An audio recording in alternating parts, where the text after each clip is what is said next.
Hi guys, welcome to daily money show. గత 18 నెలలుగా మార్కెట్లో మనం కంటిన్యూస్గా కరెక్షన్ చూస్తున్నాం కదా. ఈ రోజు one of the worst day అయితే మార్కెట్లో చూసాం. ఇలాంటి పీరియడ్లో మన వాళ్ళు చాలా వరీ అవుతుంటారు అండ్ వాళ్ళకు ఒక చిన్న క్లారిటీ ఇద్దాం. అండ్ కరెంట్ మార్కెట్ సినారియో ఏదైతే ఉన్నదో ఈ సినారియో గురించి, అండ్ క్రూడ్ ఆయిల్ ఇలా పెరిగిపోతుంది కదా, క్రూడ్ ఆయిల్ పెరిగిపోతుంది అండ్ దీనివల్ల మన ఇండియన్ ఎకానమీ మీద, ఇండియన్ మార్కెట్స్ మీద ఎలాంటి ఇంపాక్ట్ ఉండబోతుంది. అండ్ ఇప్పుడు ఎవరైనా ఇన్వెస్ట్ చేయాలనుకున్నట్టయితే right time to invest, wait చేయడం బెటరా, అండ్ ఒకవేళ ఇన్వెస్ట్ చేయాలని కూడా ఎక్కడ ఇన్వెస్ట్ చేయడం బెటర్, ఇలాంటి టాపిక్స్ మీద కొంచెం డీటెయిల్గా మాట్లాడదాం అని అయితే చందు అన్నాడు. దాంతో ఈరోజు డైలీ మనిషి మన రెగ్యులర్ న్యూస్ అనాలిసిస్ ఫార్మాట్లో కాకుండా ఒక కాన్వర్సేషన్ మూడ్లో అయితే మేము ముందు తీసుకొచ్చాం. అండ్ ఈరోజు ఈ టాపిక్స్ అన్ని కూడా కొంచెం ఇన్ డెప్త్గా అయితే మాట్లాడుకుందాం. లెట్స్ స్టార్ట్ టుడేస్ డైలీ మనిషి. అండ్ ఈరోజు నువ్వు అబ్జర్వ్ చేసావంటే మార్కెట్ ఫాల్ అయింది, మనకి క్రూడ్ రిలేటెడ్ గా కన్సర్న్ తో మార్కెట్ లో ఫాల్ కనపడింది కదా. దానికన్నా కూడా సోషల్ మీడియాలోని మరొక న్యూస్ భయంకరంగా తిప్పుతున్నారు, ఆ కన్సర్న్ కూడా కనబడుతుంది. అదే డూమ్స్ డే. నువ్వు కూడా చూసా ఉంటావు మైట్ బి. సో దాని గురించి నువ్వేమనుకుంటున్నావు? నేను చూసాను, మన వ్యూవర్స్లో కూడా చాలా మంది చూసే ఉంటారు అండ్ ఇన్ఫాక్ట్ పానిక్ అవుతూ ఉంటారు కూడా. దాని రిలేటెడ్గా ఒక నిమిషం అయితే మాట్లాడదాం. జోషువా డొగర్తి అని చెప్పి యూఎస్ గవర్నమెంట్లో 28 years నేను వర్క్ చేశాను. And doomsday air craft E-6B mercury air craft ఏదైతే ఉన్నదో ఆ ఎయిర్ క్రాఫ్ట్ రిలేటెడ్గా నేను వర్క్ చేశాను. అండ్ ప్రెసెంట్ నేను వర్క్ చేసిన ఏరియా దగ్గరలోనే ఎయిర్ క్రాఫ్ట్ని పార్క్ చేసి ఉంచారు అండ్ ఎయిర్ క్రాఫ్ట్ని మిడిల్ ఈస్ట్ పంపించారు అని చెప్పి ఆయన ఒక వీడియోని అయితే రిలీజ్ చేశారు. దాంతోనే సోషల్ మీడియా మొత్తం తిరుగుతుంది అండ్ ఒక పానిక్నెస్ అయితే క్రియేట్ అవుతుంది. ఎందుకంటే ఈ E-6B మెర్క్యూరీ ఎయిర్ క్రాఫ్ట్ ఏదైతే ఉన్నదో న్యూక్లియర్ వెపన్ ని లాంచ్ చేయాలంటే US government doomsday air craft ని యాక్టివేట్ చేస్తారు. అండ్ డొనాల్డ్ ట్రంప్ గారికి ఒక అర్జ్ అయితే ఉంటుంది కదా, ప్రెసరైజ్ స్టేట్మెంట్స్ లో అంటుంటారు, నేనే ఫస్ట్, అంటే as a US president first ఈ డెసిషన్ తీసుకున్నది నేనే, ఆ డెసిషన్ తీసుకున్నది నేనే అని అంటుంటారు కదా. సో ఆ అర్జ్తోనైనా న్యూక్లియర్ వెపన్ రిలేటెడ్ గా కూడా వరల్డ్ లోని ఫస్ట్ ఆ బటన్ ప్రెస్ చేయమన్న ప్రెసిడెంట్ అవుతాడు.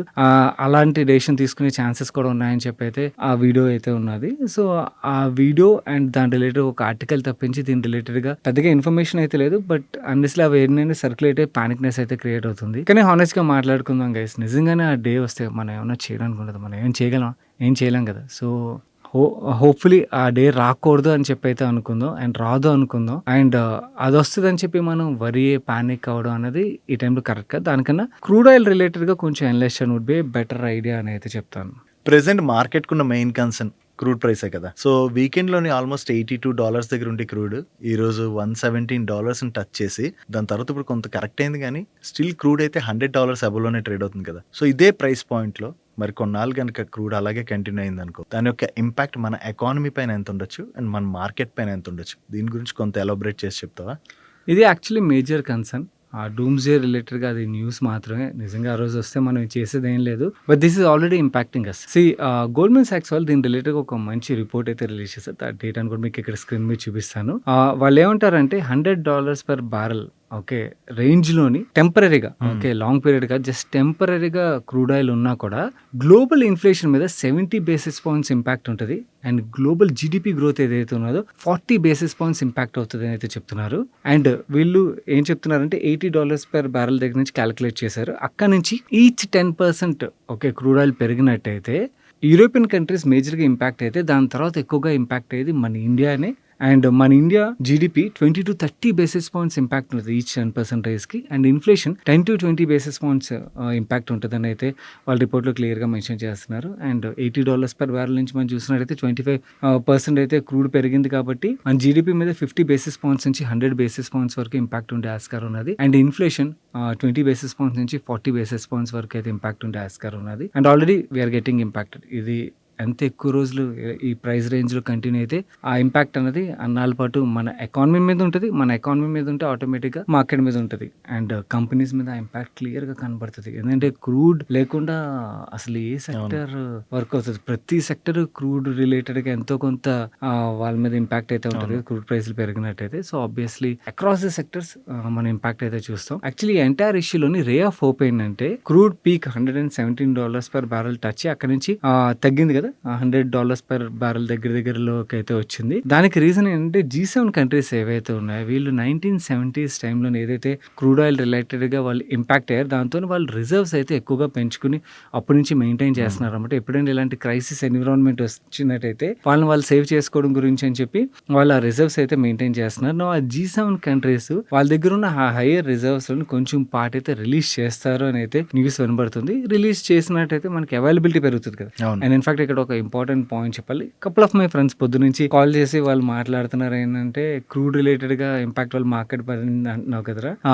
మనకి యాక్చువల్లీ ఇరాన్ ఏమో మన క్రూడ్ రిలేటెడ్ షిప్స్ని వదులుతా ఉంటుంది అండ్ రష్యా కూడా మనకి క్రూడ్ రిలేటెడ్గా సప్లై చేస్తా అన్నారు. సో దానివల్ల మన మీద ఏమి ఇంపాక్ట్ ఉంటుందని అయితే వాళ్ళు అంటున్నారు. యాక్చువల్లీ ఇక్కడ రష్యా మనకి ఇస్తానంటుంది ఆర్ ఒకవేళ ఇరాన్ మన క్రూడ్ షిప్స్ ఏవైతే ఉన్నాయో వాటిని వదిలినా కూడా మనకి అవైలబిలిటీ రిలేటెడ్గా ఇష్యూ ఉండదు, కానీ ప్రైస్ పెరిగినట్టయితే ఆ ప్రైస్ ఒక ఇంపాక్ట్ ఉంటుంది కదా. సో ఆబ్వియస్లీ ప్రైస్ పెరిగితే ఏమవుతుంది, మన దగ్గర ఇన్ఫ్లేషన్ పెరిగిపోద్ది. ఇన్ఫ్లేషన్ పెరిగినట్టయితే దాని యొక్క ఇంపాక్ట్ మన ఎంటైర్ ఎకానమీ మీద ఉంటుంది అండ్ జీడిపి మీద ఇంపాక్ట్ ఉంటుంది అండ్ కంపెనీస్ మీద ఇంపాక్ట్ ఉంటుంది. కాబట్టి అదే మనకి మేజర్గా మార్కెట్లోని కరెక్షన్ అయితే మనం చూస్తాం. హోప్ఫుల్లీ ఈ G7 కంట్రీస్ నుంచి ఏదైతే న్యూస్ అప్డేట్ వస్తుందో అది నిజమైనట్టయితే క్రూడ్ రిలేటెడ్గా ప్రైస్ కొంచెం తగ్గిందనుకో మన మీద ఇంపాక్ట్ అనేది కొంచెం తగ్గే ఆస్కారం ఉన్నది. అండ్ ఇన్ఫ్యాక్ట్ యాక్చువల్లీ ఇప్పుడు ఈ $117 per barrel టచ్ అయింది కదా, same price range 2022 June period లో కూడా టచ్ అయింది. రష్యా ఉక్రెయిన్ ఆ పీరియడ్ లో కూడా టచ్ అయింది. అక్కడ నుంచి ఎగ్జాక్ట్లీ 1 year పీరియడ్ లోని $117 per barrel నుంచి $72 per barrel కి అయితే రెడ్యూస్ అయింది. హోప్ఫుల్లీ ఇక్కడ నుంచి కూడా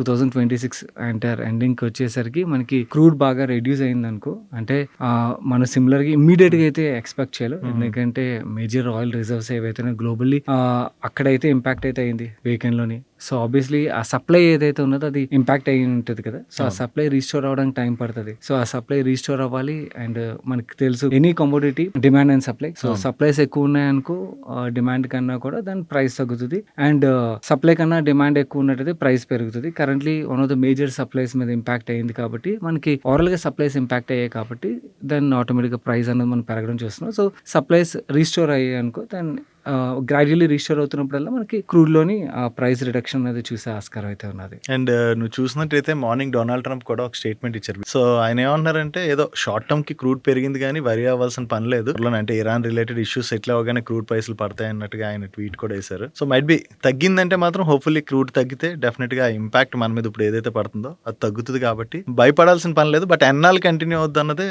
మెయిన్ ఇక్కడ ఇష్యూ.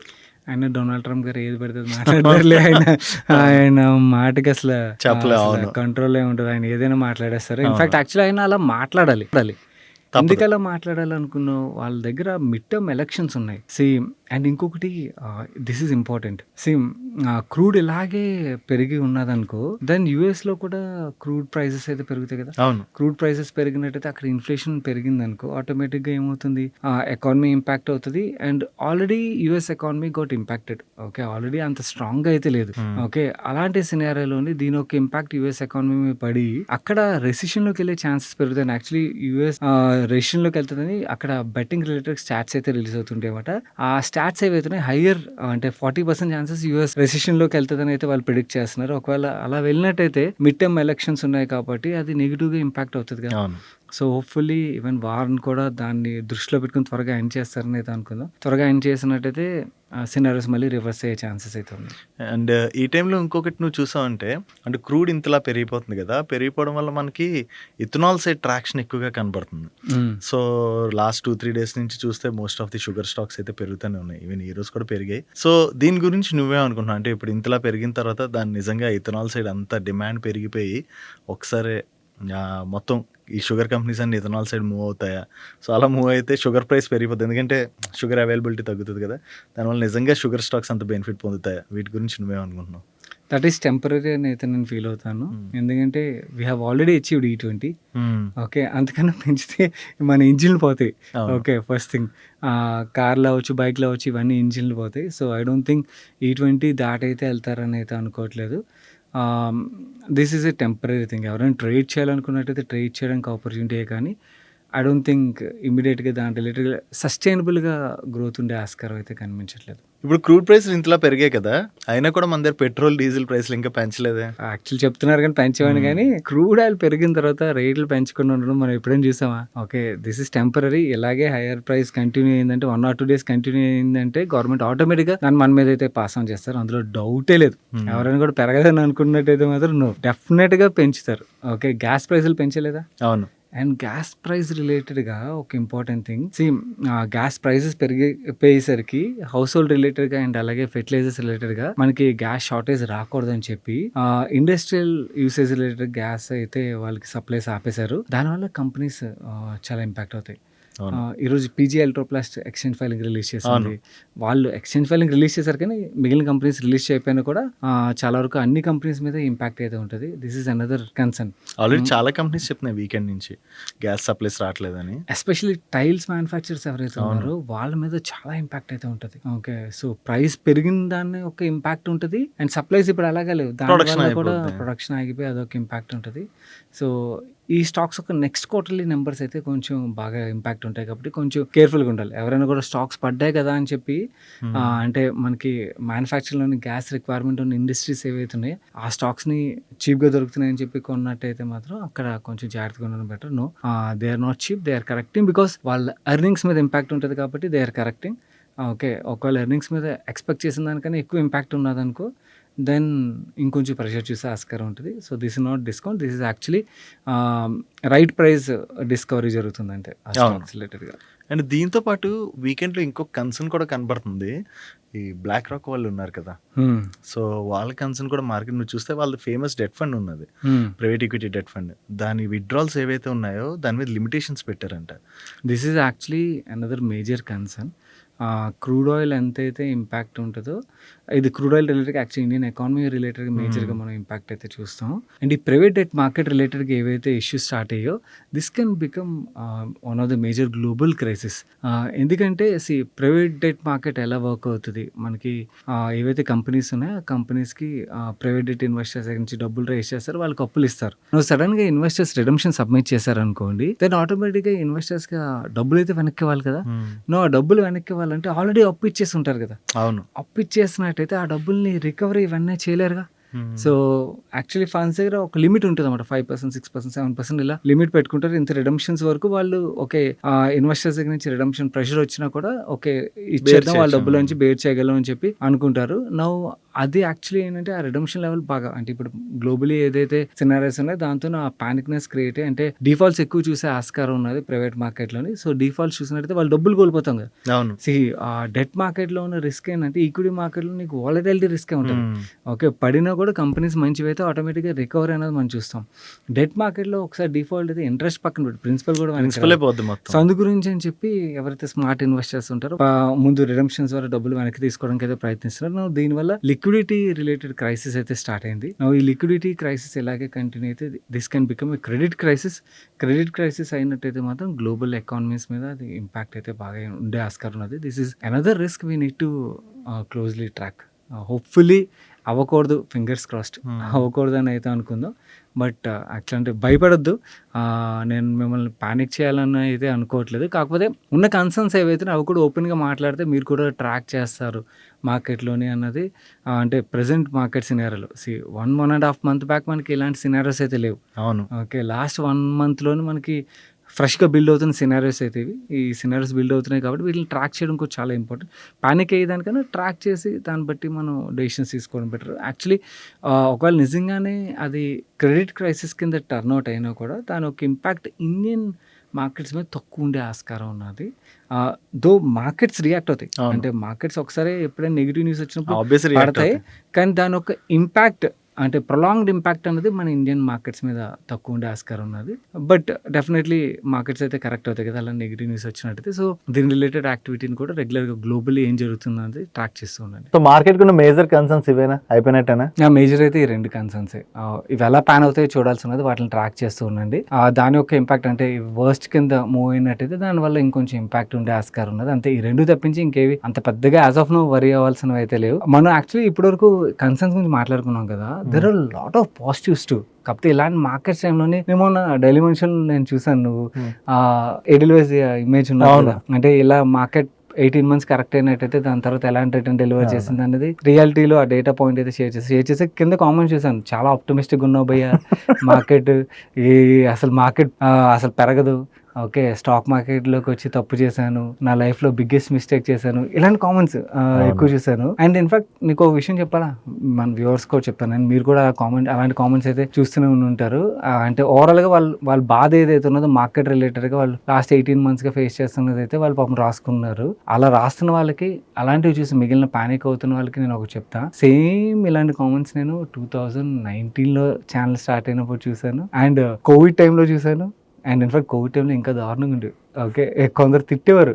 ఓకే, అసలు ఈ స్టాక్ మార్కెట్లో ఎవరైనా ఇన్వెస్ట్ చేస్తారా, డబ్బులు పోతాయి, కానీ నువ్వేం మాట్లాడుతున్నావు. ఇన్ఫాక్ట్ కోవిడ్ టైంలో I release one video. Okay, market ఫాల్లోని కొనాల్సిన స్టాక్స్ అని చెప్పి టాటా ఎలక్స్ ఇవన్నీ మాట్లాడింది ఆ వీడియోలోని. ఆ వీడియో కింద చాలా తిట్లుంటాయి భయంకరంగా. ఎందుకు నాకైతే కాల్స్ వచ్చేవి, విత్డ్రా చేసేయడం బెటర్, ఈ టైంలో ఎగ్జిట్ అయిపో, ఇన్వెస్ట్ చేస్తామో తెలుసు కదా, సో ఎగ్జిట్ అయిపోవడం బెటర్, ఎందుకంటే మార్కెట్ ఇంకా కొలాప్స్ అయిపోద్ది. కామన్గా అంటే భయం ఉంటుంది కదా. యాక్చువల్లీ పడేటప్పుడు ఏంటంటే ఆ ఫియర్ అన్నది ఉంటుంది, కానీ యాక్చువల్లీ ఆ ఫియర్ మనం ఓవర్కమ్ చేసినప్పుడే will make big money. And I hope almost అన్ని వీక్ హ్యాండ్స్ మార్కెట్ నుంచి అయితే వెళ్ళిపోతున్నాయి అని అయితే అనుకుందాం. ఎందుకంటే మార్కెట్ ఎలా ఉంటుందంటే వీక్ హ్యాండ్స్ ఎప్పుడైతే ఇలా వెళ్ళిపోతారో దాని తర్వాత ఒక బ్యూటిఫుల్ రైడ్ ఉంటుంది అన్నమాట. మనకు కనబడకుండా మనం నోటీస్ కూడా చేయం. ఇంకా బాటమ్ నుంచి యాక్చువల్లీ ఇంకొక విషయం నీకు చెప్పాలి. ఈరోజు 9th మార్చ్ కదా, ఎగ్జాక్ట్లీ 9th మార్చ్ 2009. ఓకే, 2008లో మనం గ్లోబల్ ఎకనామిక్ క్రైసిస్ చూసాం కదా, రెసిషన్, అండ్ దాంతో మార్కెట్ మ్యాసివ్ ఫాల్ చూసాం కదా. ఆ బాటమ్ టచ్ అయింది 9th మార్చ్ 2009. సో ఈరోజు కోఇన్సిడెంట్లీ ఈరోజు మార్కెట్ ఫాల్కి 9th మార్చ్ రోజే జరిగింది. హోప్ఫుల్లీ ఓకే ఈసారి కూడా బాటమ్ ఈరోజు అనుకుందాం. అంటే క్రూడ్ ఇలా ఉంటే బాటమ్ ఈరోజు ఉండకపోవచ్చు, but hopefully at least next 10 days 15 daysలోనూ బాటమ్ అవుతుంది అనుకుందాం. ఎందుకంటే బాటమ్ అయినట్టయితే అక్కడ నుంచి మనకి రికవరీ స్టార్ట్ అయింది అనుకో. ఇనిషియల్గా రికవరీ అయినప్పుడు హోప్ ఉండదు. ఓకే, మళ్ళీ పడిపోద్ది. ఎందుకంటే లాస్ట్ 18 monthsగా చూస్తున్నారు కదా, అంటే పెరగడం పడిపోవడం, దీంతో హోప్ కోల్పోతారు చాలా మంది ఇన్వెస్టర్లు. ఓకే, రికవర్ అవ్వదు, అండ్ పెరిగినప్పుడు నా డబ్బులు నాకు వచ్చేసాయి, తీసేసుకుందాం మార్కెట్ నుంచి, అలాంటి సినారీస్ కూడా చూసాను. ఇన్ఫాక్ట్ యాక్చువల్లీ నేను రిలయన్స్లో వర్క్ చేసేటప్పుడు, ఇప్పుడు నిపాన్ స్మాల్ క్యాప్ ఫండ్ ఏదైతే ఉందో that was Reliance small cap fund అనమాట. దట్ ఇప్పుడు చూస్తే స్టార్ ఫండ్. ఓకే, చాలా మంది ఇన్వెస్ట్ చేస్తారు, one of the highest AUM fund అది. ఆ టైంలోనే యాక్చువల్లీ ఇదేంటంటే 2008-9 ఈ పీరియడ్లోని లాంచ్ చేశారు అన్నమాట ఈ ఫండ్ ని, ఆర్ 9-10 అనుకుంటే ఈ పీరియడ్ లాంచ్ చేశారు. 2013 పీరియడ్లోని ఓకే ఈ ఫండ్ 10 రూపీస్ అనేవి లాంచ్ చేసిన తర్వాత అది ఎప్పుడు 10కి రాలేదు. ఓకే, అది ఎప్పుడు 8-7 దగ్గర కొట్టుకునేది అనమాట. ఓకే, 13 పీరియడ్లోని ఫస్ట్ టైం మనకి NDA గవర్నమెంట్ ఎప్పుడైతే అనౌన్స్మెంట్ అది వచ్చిందో దాని తర్వాత మార్కెట్స్ రికవర్ అవ్వడం, మన రూపీ వర్స్ట్ టచ్ దాని తర్వాత రికవర్ అవ్వడం, ఇవన్నీ చూసాం కదా. దాంతో మార్కెట్స్ ఎప్పుడైతే పెరగడం స్టార్ట్ అయ్యో ఆ ఫండ్ 10 రూపీస్ అనేవి టచ్ అయ్యాక there was big queue. Okay, redemption కోసం నా డబ్బుల్లోకి వచ్చి తీసుకెళ్ళిపోతారండి. ఓకే, అలాంటి సినారియో కూడా చూస్తూ ఉంటాయి. సో అలా వెళ్ళిపోతారు. అలా వెళ్ళిపోయే వాళ్ళు ఏంటంటే వాళ్ళు మార్కెట్లో చీప్గా అసెట్స్ అమ్మేస్తారు అనమాట, ఫ్రస్ట్రేషన్లోని పేషెన్స్ కోల్పోయి. అండ్ ఇన్ఫాక్ట్ వారన్ బఫెట్ గారికి కూడా ఒక ఫేమస్ స్టేట్మెంట్ ఉంటుంది, stock market such an instrument, impatient నుంచి పేషెంట్కి మనీ ట్రాన్స్ఫర్ అవుతుంది. అలాంటి ఇంపేషెంట్ ఇన్వెస్టర్స్ ఎవరైతే ఉంటారో they might lose hope and they might exit. అలా ఆలోచిస్తున్న మన వ్యూవర్స్లో ఎవరైనా ఉన్నట్టయితే ఒకటే చెప్తాను, పేషెంట్గా ఉన్నాను గైస్. ఇలాంటి సైకిల్స్ మల్టిపుల్ చూశాను. ఓకే, ఓన్లీ థింగ్ ఇలాంటి టైంలోని మనకు ఉండాల్సింది ఆ patience and hope. We know our economy will do good. Okay, మన మార్కెట్స్ విల్ డూ గుడ్. దాంతో మన కంపెనీస్ కూడా బాగా చేయడం మనం చూస్తాం. కంపెనీస్ బాగా చేస్తే ఆటోమేటిక్గా స్టాక్ ప్రైసెస్ పెరగాల్సిందే ఏదో ఒక టైంలో. ఇన్ఫాక్ట్ యాక్చువల్లీ లాస్ట్ 18 నెలలుగా మీరు అబ్జర్వ్ చేసినట్టయితే మనకి ఎర్నింగ్స్ పెరుగుతున్నాయి. అవునా?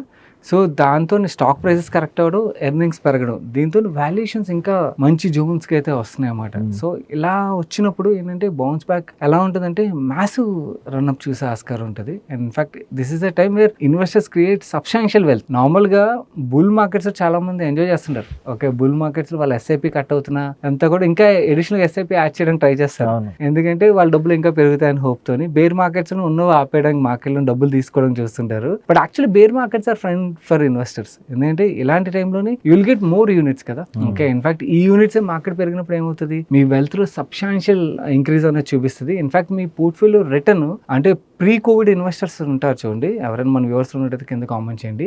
2018 నుంచి మీరు ఇన్వెస్ట్మెంట్ కంటిన్యూ చేస్తున్నట్టయితే మీరు యాక్చువల్లీ మీ SIPని ఏదైతే షీట్ ఉంటుందో దాన్ని ఓపెన్ చేసి చూసారనుకోండి, 2020లో మీకు ఏవైతే SIP డెబిట్స్ అయి ఉంటాయో ఆ యూనిట్స్కి మీకు మెజారిటీ ఆఫ్ ద రిటర్న్ వచ్చి ఉంటుంది.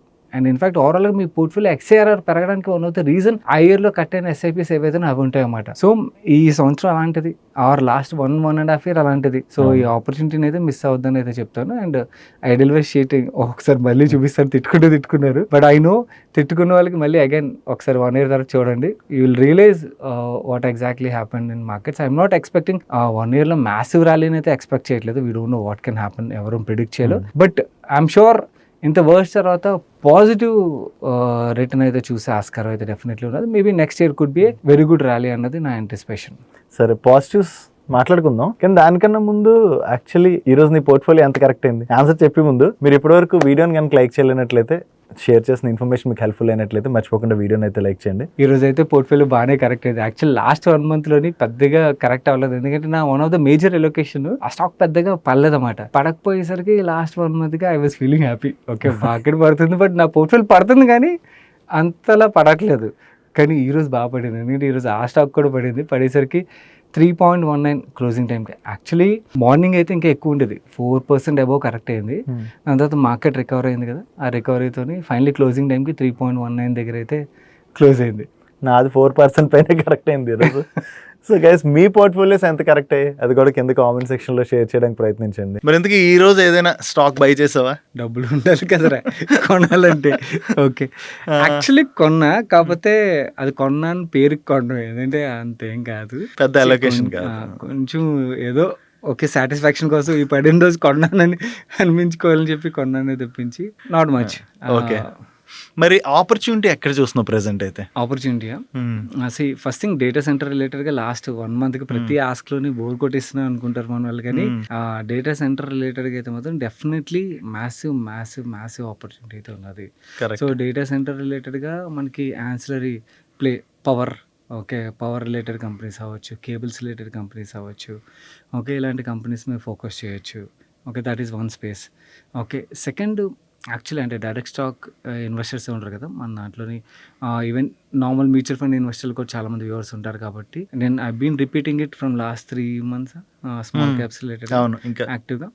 Okay, but I'm telling you again, this is the best time to get in.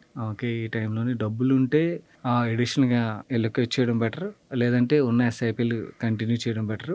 ఒకవేళ లార్జ్ క్యాప్స్లో ఎస్ఐపీస్ ఉన్నట్టయితే రిస్క్ అపటైట్ సరిపోయేటట్టయితే స్మాల్ క్యాప్స్లో ఎలొకేషన్ ఇంక్రీజ్ చేయడం బెటర్. ఒకవేళ సెక్టోరల్ థీమ్ కాల్ తీసుకోవాలంటే banking, consumption, power, okay, and defence. And ఇంకోటి recent గా నువ్వు మాట్లాడుతూ నాతో అన్నావు ఇంకో సెక్టర్ కూడా, ఏ కూడా డిస్టర్బ్ చేయలేని సెక్టర్, హాస్పిటల్స్. యాక్చువల్లీ ఈ కరెక్షన్లోనే యాక్చువల్లీ హాస్పిటల్ స్టాక్స్ కూడా బాగా పడుతున్నాయి. ఎవరైనా లాంగ్ టర్మ్ గురించి చూస్తున్నట్టయితే మాత్రం బెస్ట్ టైం, ఎందుకంటే హాస్పిటల్ స్టాక్స్లో మనకి మల్టిపుల్స్ కరెక్ట్ అవ్వడం అనేది చాలా రేర్ కదా. అవును, okay, very good hospital stocks కూడా మనకి బాగా కరెక్షన్ అయితే చూస్తున్నాయి. So that is one sector where actually మనం మర్చిపోవచ్చు, ఎందుకంటే అక్కడ ఏ కాదు కదా చేయదు. గవర్నమెంట్ ఆఫ్ ఇండియా ఒక పాలసీలో ఏమైనా చేంజ్ చేస్తే చెప్పలేం, కానీ అవి వస్తాయని అయితే నేను అనుకోవట్లేదు. ఎందుకంటే చాలా హాస్పిటల్స్ బ్యాక్ బోన్ పొలిటీషియన్స్ ఉంటారు కాబట్టి మేజర్లీ హాస్పిటల్ ఎకానమీని ఇంపాక్ట్ చేసే అంత పాలసీలు తీసుకొస్తారని అయితే యాంటిసిపేట్ చేయట్లేదు. ఆర్పాప్ రిలేటెడ్ గా ఒక రూమర్ అయితే ఉన్నది, అంటే ఆర్పాప్స్ ఎంత ఉండి కూడా తగ్గిస్తారు అది ఇది అని చెప్పి. ఐ డోంట్ థింక్ దాని రిలేటెడ్ గా అంత మార్కెట్ షేక్ చేసే అంత పాలసీ చేంజెస్ అయితే వస్తాయని అయితే అనుకోవట్లేదు. మేబీ చిన్న ఏమైనా చేంజెస్ వచ్చినా షార్ట్ టర్మ్ ఇంపాక్టే, కానీ లాంగ్ టర్మ్ లో అగైన్ హాస్పిటల్స్ అసలు మొత్తం ఫిల్ అయిపోయి ఉన్నాయి హాస్పిటల్స్ ఎక్కడికి వెళ్ళినా సరే. Health care is another theme, అందులో స్పెసిఫిక్ గా hospitals is one space definitely we should look into.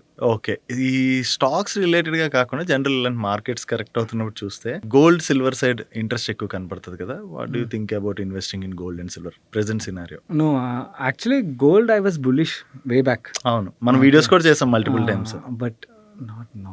Okay, it could be temporary. ఈ ఏదైతే వార్ రిలేటెడ్ న్యూస్ లో అయినప్పుడు ఇప్పుడు చూసినా ఇన్ఫాక్ట్ ఈ వార్ టైంలో కూడా కరెక్ట్ అవుతుంది, ప్రాఫిట్ బుకింగ్ జరుగుతుంది. ఓకే, బట్ ఒకవేళ నిజంగానే వర్స్ట్ అయిపోయి పెరిగినా కూడా దట్ కుడ్ బి టెంపరీ అన్నది నా ఒపీనియన్. మేబీ ఈ డూమ్స్ డే రిలేటెడ్ గా నిజమైంది అనుకో, హోప్ఫుల్లీ దేవుడి దేవుళ్ళు నిజం అవ్వకూడదు, కానీ ఓకే అలాంటివి ఏమైనా జరిగితే చెప్పలేం, కానీ లేకపోతే will not make big from here. massive rally అయిపోయారు. The best time to get into equities, staying invested in equities or adding more money in equities, this is the best time. Okay, only thing patience. మన దగ్గర patience ఉండాలి. ఒక 2-3 సంవత్సరాలు minimum చూడకుండా ఉంటే beautiful money making opportunity, అదైతే చెప్పగలను. Okay, hopefully and investors చాలా రోజుల నుంచి ఒక థీమ్ రిలేటెడ్గా వీడియో గురించి కూడా చూస్తున్నారు స్మాల్ క్యాప్. హోప్ఫుల్లీ త్వరలో చేస్తాం అనుకుంటున్నా. వర్క్ అయితే అయిపోయింది. స్మాల్ క్యాప్ కాదు, ఓన్లీ స్మాల్ క్యాప్ మాత్రమే కాకుండా ఇంకొంచెం ఎక్స్టెండెడ్ చేద్దామని. స్మాల్ క్యాప్ అయితే ఈజీగా I would have told them Yeah. Okay కొంచెం ఎక్స్టెండెడ్గా చేద్దాం, కొంచెం డిఫరెంట్గా చేద్దాం అని అయితే వర్క్ చేస్తున్నాం. Very soon will bring that video for you guys. కానీ అయితే మరి almost I think what ever important information ఏదైతే ఉంటుందో మొత్తం షేర్ చేసేసాం. హోప్ఫుల్లీ మీకు వీడియో కనుక హెల్ప్ఫుల్ అయినట్లయితే ఈ టైంలో వీడియోని లైక్ చేస్తూ చాలామంది మీ ఫ్రెండ్స్ అండ్ ఫ్యామిలీ మెంబర్స్ కూడా స్టాక్ మార్కెట్లో ఇన్వెస్ట్ చేస్తుంటారు కదా, సో వాళ్ళకి కూడా ఈ ఇన్ఫర్మేషన్ హెల్ప్ఫుల్ అవుద్ది కాబట్టి అందరికీ రీచ్ అయ్యేలా షేర్ చేస్తూ ఫస్ట్ టైం మన ఛానల్కి వచ్చినట్లయితే సబ్స్క్రైబ్ చేసుకోండి. నేను చంద్రశేఖర్ పత్రి విత్ సాయి కృష్ణ పత్రి. మళ్ళీ కలుద్దాం. Bye bye. Bye, take care.